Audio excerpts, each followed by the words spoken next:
It is 9:15. We will go ahead and get started with this session. I'm Dr. Dennis Baskin, Dean of Workforce Development at Kellogg Community College. I have the distinct honor of serving as host for Learning to Become a Dean. The speaker is James Cousino. James Cousino is in his third career at North Central Michigan College as an EMS coordinator, where he was able to achieve college accreditation for their paramedic program. Currently, he serves as the dean of the CTE program there. James is going to go through his presentation. And folks, if you have any questions, could you please list them in the chat? And James has given me permission to interrupt him so that we can answer those questions. James, I hand it off to you, sir. Thank you, Dr. Baskin. I appreciate it. Good morning, everybody. For this morning, I give you a little bit of background on myself.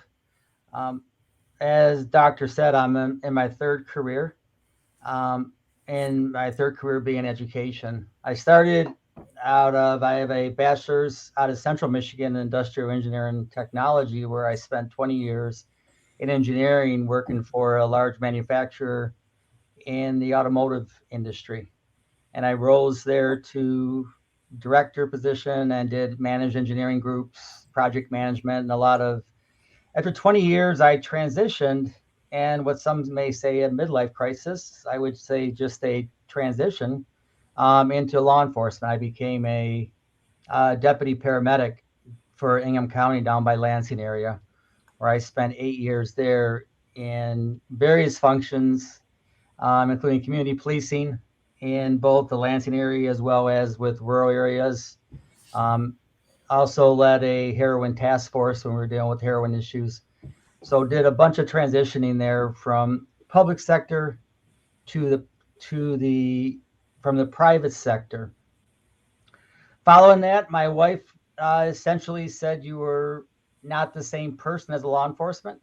And I'm saying that very politely because I have a bride that is an absolute saint. So we transitioned to Northern Michigan. I went back to engineering for a while at a company up here, and then I got the opportunity to come to the college as a EMS coordinator. I was in fire and paid on call for about 20 years, and I was assistant fire chief of training. I'm a licensed paramedic, and I've been an instructor in fire and EMS and law enforcement. I teach at academies. I taught at Washtenaw for 14 years before I just got too busy up here at their police academy. Right now, and I'm going to go through my slides here, and I'm hoping to learn more than I share because my sharing is very new. I became the dean here in January of 2021, just following the pandemic. I'm a fairly confident guy. I feel I can transition well. And boy, this sure hit me like a ton of bricks how wrong I was. I see Cherie and Tracy here who were more helpful than they're going to probably realize in just the encouragement and just the common stuff of day-to-day becoming a dean and what that actually does mean. So my slides are fairly brief, and I'm hoping at the end of this we can have some nice open dialogue, and also during, as far as I found there's some articles and some books out there on becoming a dean and the challenges that are there. So I'm just going to start really quickly here. And first, I appreciate everybody being here this morning. This is hopefully a learning session. As I said, I consider myself fairly confident and think I don't shy away from things, but this role has challenged me every day. And it's challenged me ways that I wasn't expecting and ways that in some ways that I did. I just give you my background, and I'm going to give you a quick flow of my life here at North Central Michigan College. I think it's like 4 or 5 slides. It's going to show my progression, and it's going to show where I was able to maintain, and then I'm now starting to try to come out from underneath the water here. 2015, I got a random call from Pete Olson, our old vice president. I shouldn't probably call him an old vice president, but he just retired here. and asked me to come in and just talk to him. He had come across me at different events and asked me to come in and maybe consider the EMS coordinator position, which was essentially taking the paramedic program that was non-accredited and take it through accreditation. It had gone through a letter of review, but we were about 15% compliant. So when it was about a year and a half, 2-year process, but we did become fully accredited with our KHEP, which was a big step. Because of my background, in 2016, we brought in a fire training center to the college, and about 2016-17, they threw criminal justice on me with the leaving of a dean that had it before, to try to build a public service institute at the college. Once again, all in my wheelhouse, and we train about 700 professionals a year and 20,000 hours plus in continuing ed through our public service programs. 2019, I became associate dean, and in 2021 January, I became dean of CTE, which I was looking forward to because it allowed me to get back to the engineering roots that I started at. In the current degree certificate programming, I have EMS, criminal justice, global positioning, CIS, ITLA, manufacturing, and TDT, which is our drafting. What you're not seeing there is engineering technology that we are now rolling out degree programs, mechatronics, and different programs. And this is under the Dean of Career Tech when they reorganized the system in 2021. Some of the workforce development items here, Regional Fire Training Center, and these are areas that also fall. One thing I wasn't quite expecting is a Dean of Career Tech, you're also responsible for the workforce development side as far as programming. We have a community or corporate and community education that manages the programs, but we still have to build the curriculum and actually educate to outcomes and standards as though it's a curriculum based. That is very demanding, and trying to blend that with our other programs. I know Marge was talking about the MyLeap program, and a lot of these programs fall underneath the MyLeap. So we're trying to look for short term. It's a quite a bit of responsibility trying to manage that, along with, at least for this for myself, along with the credit side curriculum. When you look at employees, when I got here, I was an employee of one. I taught, I managed, I did all of that within almost like a vacuum, the way that it was set up when I first got here. Now I have, I won't go through the list, but I have a bunch of adjuncts, which are just absolutely wonderful people, dedicated professionals. I have one full-time faculty in computer services, and we're looking to hire a couple more in different areas. We have 2 full-time CNC manufacturing staff that will teach and also help with the workforce development side. And then I have adjuncts across all these programs. And we have contract employees we use through the workforce development. So when I became dean, whereas these individuals I was responsible, I had support where it was other deans were, my dean, when I was associate dean, was responsible for a lot of the personnel issues. And that changed as of January.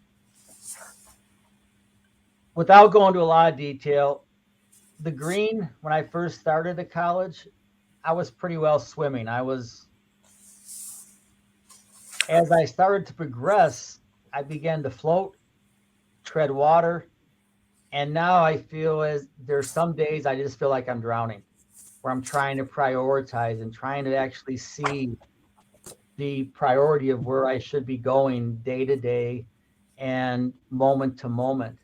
And this is where I reach out to peers and to friends and trying to understand what I should do. Perkins was a challenge, that trying to understand Perkins, and Tracy and Cherie were were awesome in trying to help balance that.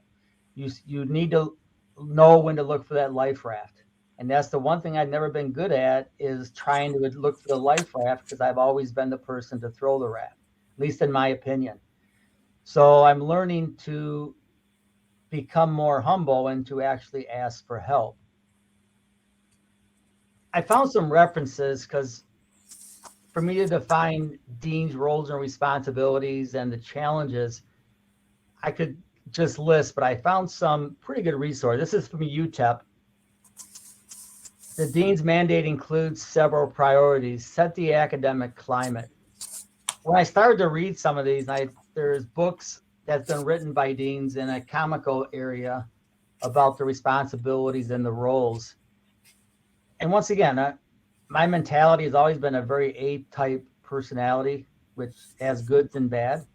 But the one thing that I've always been really independent on doing things myself. And I'm learning as a dean, that is a recipe for possibly insanity, as well as for not being successful in the mission of the college or in my position as dean. So you set the academic climate, you promote a culture of interdisciplinary education, research, and innovation. I'm not in academia for the most part. I taught EMS, I taught fire, I taught law enforcement. That's a completely different environment than teaching in a college setting. When you teach in a college setting, you have outcomes, you have your course objectives you have to meet, which I was always very strong in the areas I know. But the areas I don't know, you start to learn, how do you actually start to disseminate what's a good objective, what's a good outcome. And then you look at transfer programs to make sure we match. Every time I opened a page, it became more and more of a challenge. Support the mission of the college, preparing the next generation of, and once again, this was the UTEP, I referenced it, for health and human. I'll work with faculty to ensure adherence to accreditation standards. Accreditation, everything with the college, you have a college accreditation, we have programic accreditation. That now falls on the dean to maintain. That's a large responsibility, trying to maintain accreditation, which is, one, it is administratively very, very demanding. And two, you have to embed all of your staff and faculty into the accreditation process and standards. You need to build collaborative relationships between departments and programs in the college. Foster global engagement. Cultivate and develop relationships with alumni and industry partners, especially when you're looking at the career tech side. You have to foster that industry. It seems daily I'm getting emails from presidents and our vice president of academic affairs asking if we've made contact with an industry who's looking for workforce development support, and or a school looking for additional support with their students. And as dean, you're trying to manage, one, the classes you have and the courses you have, and with the program list, making sure our students are being outcome-based taught, as well as now we have workforce development where we have different priorities in the different educational settings. Then the financial and administrative responsibility of the college is also on the dean, because instead of inputting numbers, now we have to actually support numbers. So I'm going to go through 8 challenges, and I've broken them out as the challenges I've seen as a dean. And as we end this, I really hope that we can have some open dialogue on how to make me actually a dean. I don't feel like at this point I am still working as a dean. I feel like I'm still struggling trying to transition into it. So I'm just going to go, and this is the Wabash Center. I found an author who had written several blogs on becoming a dean, and I took heart to some of his thoughts. this is what I found with student issues. I can no longer be the student's confidant. As an instructor or as a individual who was involved day to day in the coursework and in the tutoring of classes, students came to me for support and for as a confidant almost to try to help encourage them through programs, which I always cherish that. What I found as a dean, though, is if I take that role with me, I tend to isolate the instructor. So I'm trying to find that balance. Uh, Code of conduct becomes my handbook. Questions that I used to address with day to day and maybe a gut reaction now becomes a handbook reaction. It becomes a student guide of ethics. You start reviewing things differently from a different perspective. And equity and diversity is something that I have really grown to cherish. When I was a law enforcement, I saw this as such a huge part of what I did working in as a deputy from different communities in Ingham County. I started to have a true appreciation of how important understanding this is. Um, and I see this more and more every day. The dean responsible for enrollment through programming. Enrollment questions were, especially in today's world, it used to be very isolated. Now the questions about enrollment and why is enrollment down in a program, I'm not asking those questions. I'm being asked of those questions from the president and vice president looking for answers to help enrollment. And that goes all the way back to the responsibility of going back. Faculty discontent and support. You change from a peer to a supervisor. And once again, I have 20 to 30 adjuncts and about as equally amount of contract employees that we may see once or twice a year that teach for our programs.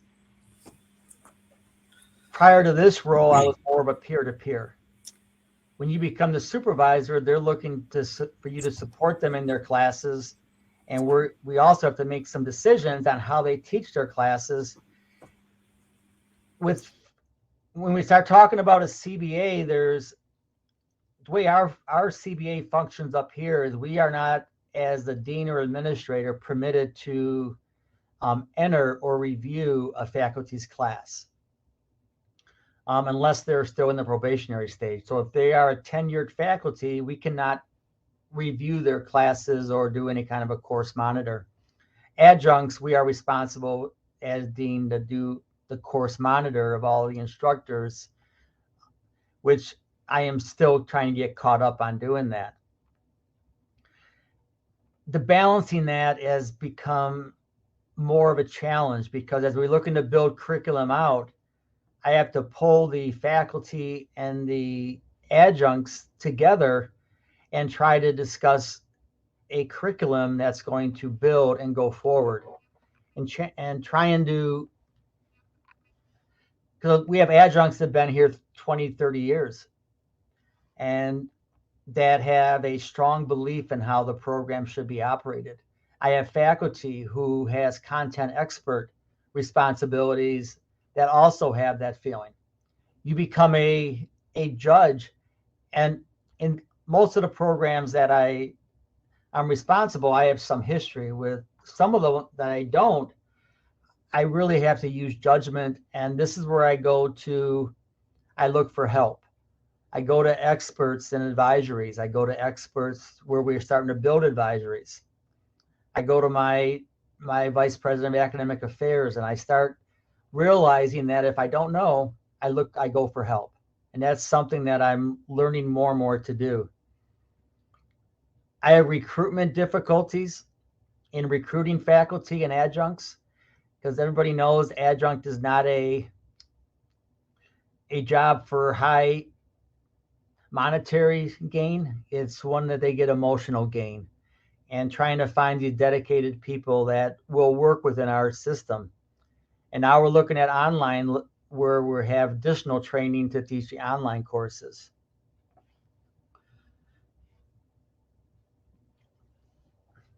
Presidential challenges. In the past, before January of 2021, my relationship with the president of the college was, I will say, distant, because that's just the nature of my role at the time. Only time I really heard was when we did a program or we had some exposure that was positive, and we would get a positive from the president on what was going on. Overnight, as soon as I became dean, the priorities of the president became also my priorities. So I had to refocus on my programming, because my goals of the program has to meet the strategic goals of the college, which means you need to have a unity of goals in the programs that meet the president's, to make sure that as an institution, we're going forward in one direction. And so I learned to grow, apparently not spell, as I didn't spell check my through there. I grew, my goal was to grow professionally with the president. When I started here, we had a president who was here for 20 plus years, I think 25 years. Dr. Finley came in about 3 years ago. And obviously you're going to have transition, you're going to have focus. We've had a lot of change. We had a pandemic. And I'm trying to learn to grow as a dean within the president's purview of what his goals and strategies are as well. So the biggest takeaway I've had since January is, don't look for, let's call it attaboys, as much as look for approaches to work as a team to give yourself your attaboys, because you just don't get the support, because the expectations are extremely high. So whereas the expectations weren't necessarily as high as they are when you achieve a dean status, because you have the responsibilities of actually carrying out the president and the board's objectives for the college. So it's been a different feel, and I'm one to kind of look for that positive affirmation.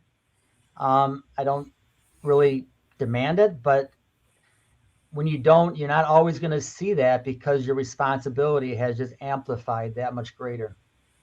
James, can Yes. I ask a question? If you could go back a slide, which I think is interesting to point out, where you said as the dean, your relationship with the president. Do you report to the president directly or the vice president? And could you speak to the delicate dance of that? Yeah, it's been that it has been an incredibly delicate dance, to put it. We had I had a vice president of academic affairs when I first started here, and he was my vice president when I became dean in January.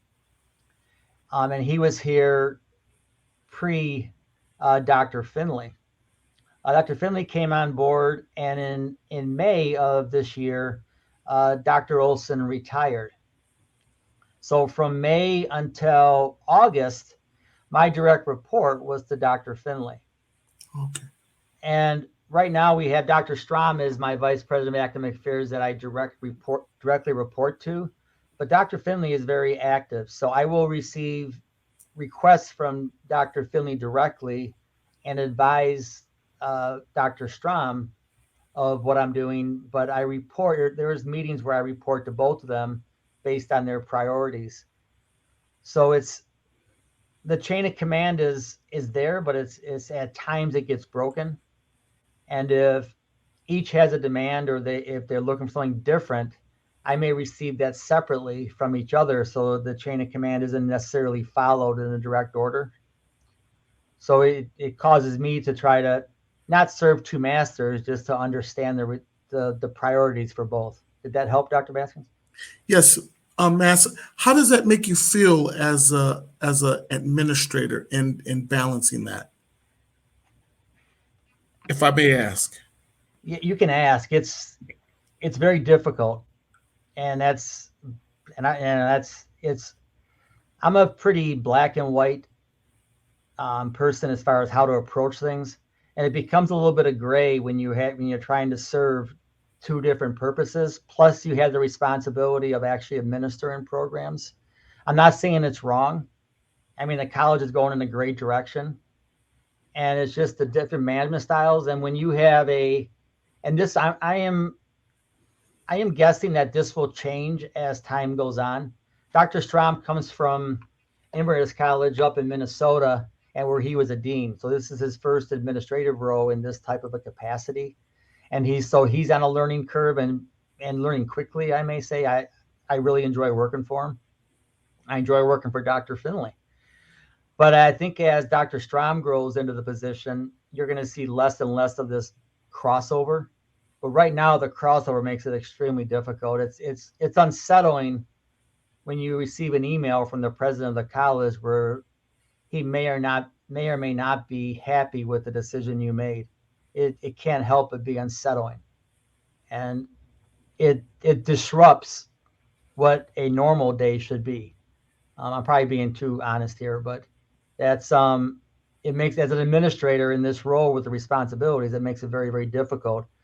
But in the end, what I have appreciated though is there's always that follow up. So once we get through whatever that item was, there's always a follow up and the opportunity to grow, and the tutoring does occur. So I like to say that, and I've seen this where it's more of um, a growing phase where my leaders are trying to help me grow in different ways, and it's just different than what I'm used to, especially when I come from a law enforcement background, even when I worked at a manufacturer and there was a very strict chain of order. So once again, the follow up is something, if it wasn't there, it'd be extremely unsettling, but that follow up always closes that loop. Thank you. You bet. Financial, we all know how money just flows through colleges like water, right? I've always been really strong in budgets, and I've always budgeted all my costs, and probably more than any other administrator, even when I was doing the EMS coordinator, because I recognize how important the financials are to things. I I did get I got an MBA versus another technical degree because I love the business side, but I'm in my doctorate program right now in a DBA program because I just enjoy that side of the world. Um, Also, my background, I'm a certified fraud examiner through ACFE, so I've done a lot with fraud when I was in law enforcement. So the financial side, I've always really enjoyed. So I always took great pleasure in my budgets. When I became dean, those budgets became more important. Now I was not only asked for a budget, I was held accountable for them. And I'm being held accountable for things that I may not control or manage. So you find yourself trying to collaborate with different areas of the college in order to trying to foster your own budget. And enrollment is not just a matter of students in the seats, it's a matter of budget constraints on programs when you start looking at justifications. So that's been a challenge trying to now balance that. Whereas if I have an instructor now asking for funds for equipment, I now balance it against enrollment again, and I have to go through a justification process for that. Whereas in the past, I asked for money on a unilateral state, and if I got it, I got it. If I didn't, but now there's more of a global responsibility where it impacts more people, and that's something that I'm starting to take with, I guess, with great awareness that there's a responsibility now financially to the institution, but also more important to the people that work within the programs that it's financially strong. Staff changes. You got to recognize flexibility. The adjunct instability has hit me like a ton of bricks in a couple areas. Locating adjuncts is not easy. We're actually looking to do more remote adjunct sourcing. just because of the lack of personnel up here to try to adjunct. I'm learning to document everything. Employee manuals for the adjunct as well as full-time have become my Bibles in how I approach day to day with any type of staffing. Maintain relationships when you are now a supervisor is a little more difficult. Whereas I was a friend, you know, I I don't go to bars and stuff, but I used to share a lot of coffee with a lot of people, and those have become fewer and fewer, and I miss those. But at the same point, when we do have those opportunities, you can feel a different dynamic, and I'm struggling with that because I'm not an outwardly person by most, but the friendships I have are few, but I cherish them, and I'm starting to see a balance where I'm starting to not lose the friendship as much as lose the relationship a little bit, and that is a challenge that I'm in a conflict, I guess, more than anything. I'm really struggling with right now. Fairness, I have to learn. My days of just making a quick decision are over. I now overanalyze things because I know what my role is to do that. And once again, we look at equity and diversity, and we start to understand, you know, as we start looking at hiring practices, we start looking at how at our student mix, we need to start recognizing more, you know, what we need as far as staffing to really grow the programs. So staff decisions are not made quickly. Adjunct hires are not made quickly. And we've let some adjuncts, we don't really let them go. They kind of go off into, we don't call them back, but we make those decisions very, we don't waste a lot of time in making good choices, but we do it within the manuals. So we learn very quick how to use them, you know, as far as where to look at the guides. Curricular changes.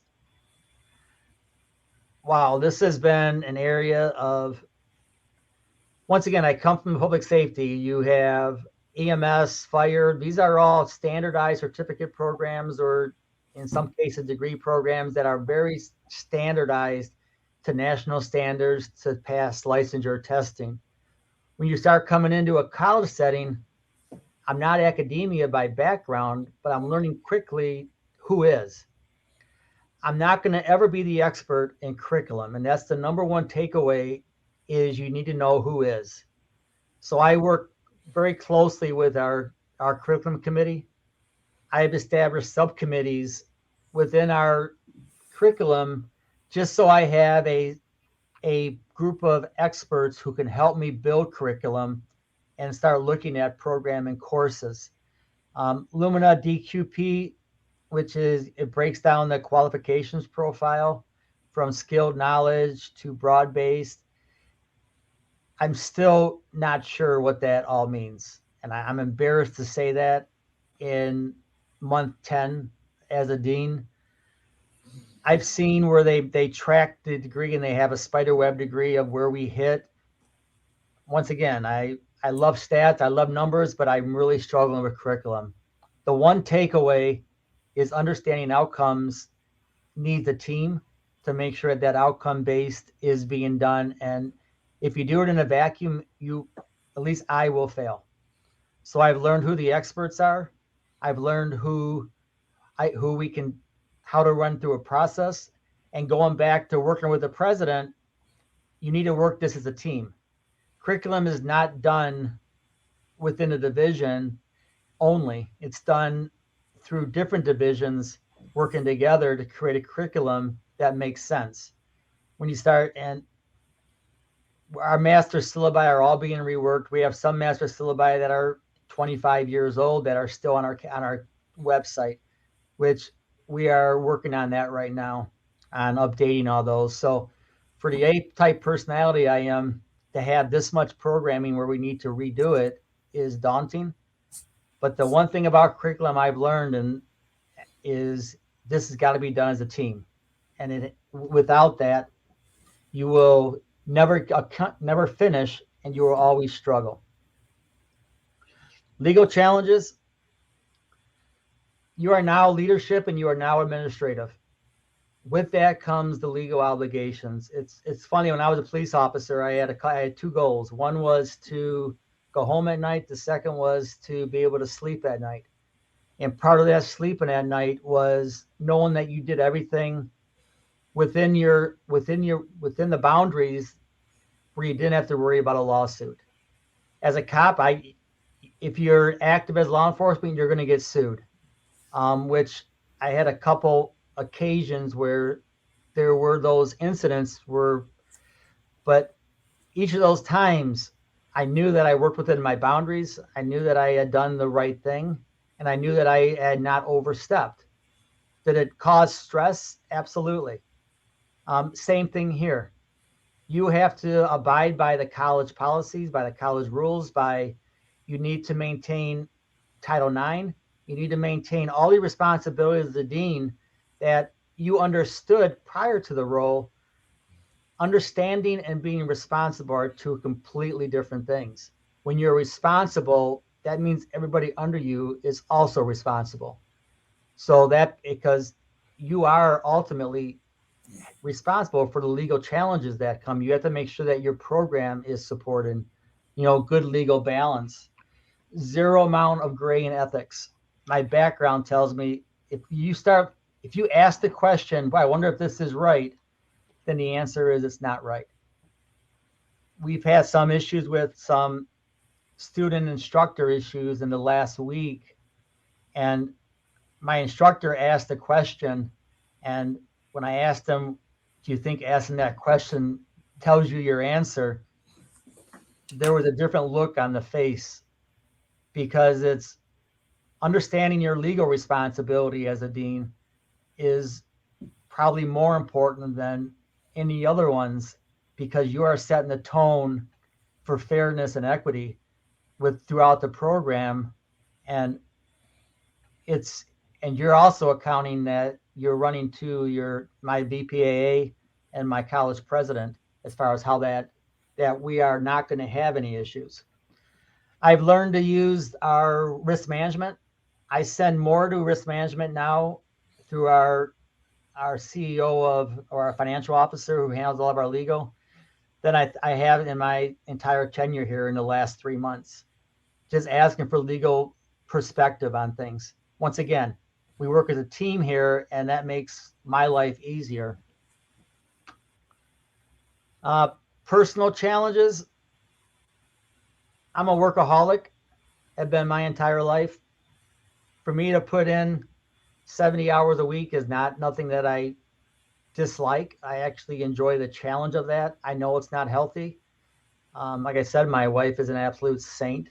Couple things: your bed is not at the college, your family not at the college, your kids don't play sports at the college. The problems, issues leave you at night.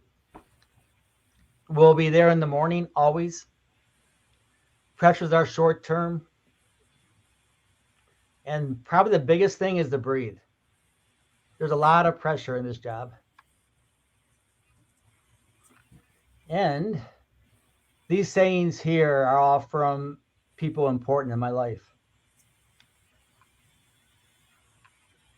All right, Dennis, how do I get out of this here? I'm going to try to stop sharing. Okay. I think. There we go. Okay. James, what do you enjoy most about the deanship? I love the responsibility. I love the challenge of it. I think probably the biggest thing I enjoy the most is watching the growth in the students. Having students come back to me and say they appreciate everything that we've done as a college and and is really important to me. I've seen a lot of people, especially in the professional side, who have entered this field and had initially said they weren't quite sure they would be able to finish, and they were able to finish. So that's my biggest takeaway from it. And I think the future is bright as far as where we can go with this. And I think my learning curve has been, for me, drastically slow than I'd like to be. But I absolutely love the challenge, and I love doing the job. We have 5 minutes left. Folks, do you have any questions for James?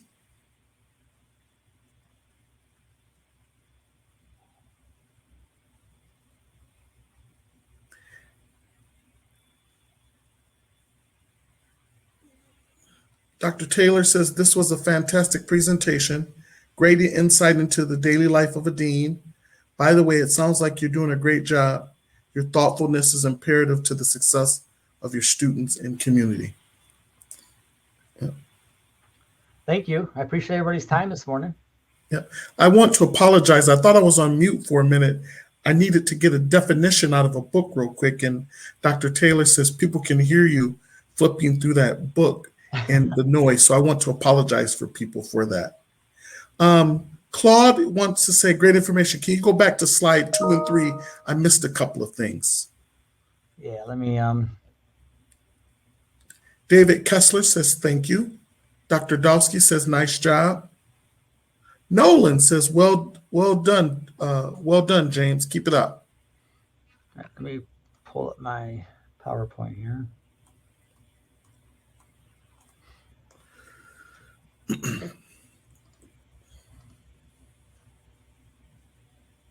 While you're doing that, when you're talking about the stresses, as the dean, I was in the office till nearly 7 o'clock last night, dealing with grade appeals, so I could feel the stress and the pressure.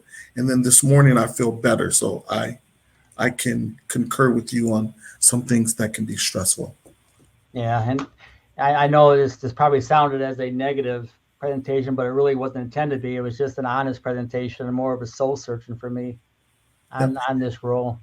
Dr. Dawski says, I am curious, if you had to do it again from the beginning as a new dean, what would you do differently? I'd probably reach out more to try to learn more from others than I did. I took a lot on myself the first 3 months without really asking for a lot of help, because I thought that's what my role was, and that's how my background is. Now I've learned the more I reach out and the more I ask for help, the easier the day becomes. Yes, slide 2 was essentially just a introduction and then my background.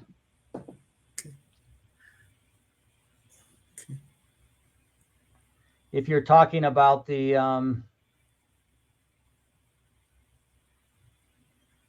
these were the 8 challenges: faculty discontent and support. I can share these if you guys would like me to share these, and then presidential challenges. Pete says, thank you for your vulnerability and sharing your journey. Chris Patterson says, good lessons learned. We are a team.